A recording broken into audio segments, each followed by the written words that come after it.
Firstly, very important that the EU is taking the opportunity to review the substance of human origin legislation. There are certain things in the draft legislation that as an industry we welcome.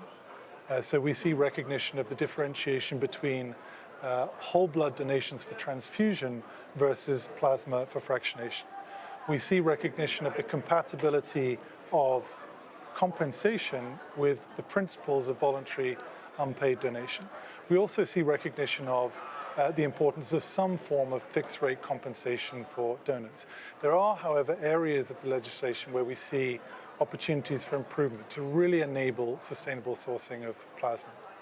One such example is in the definition of compensation. Today, the legislation states that plasma donors should be compensated for losses.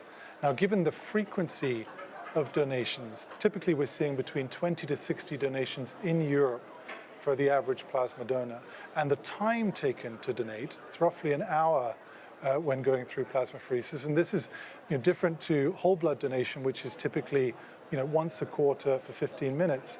We do believe that the legislative text should reflect that plasma donors should be compensated for the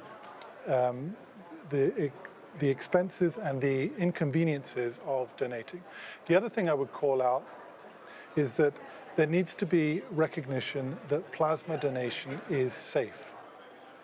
Now, the manufacturers of plasma go through numerous steps, whether it be screening of candidates for donation but to ensure that they're healthy, the testing and sampling of every single donation to look for indicators of virus, the steps that are taken both chemical and physical in the manufacturing process to inactivate viruses, and then some self-imposed industry standards as well around systems, for example, that look at frequency and deferrals in donors.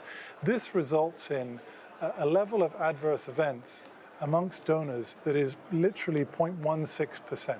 That's very consistent with whole blood donation, and this proves that plasma donation is safe.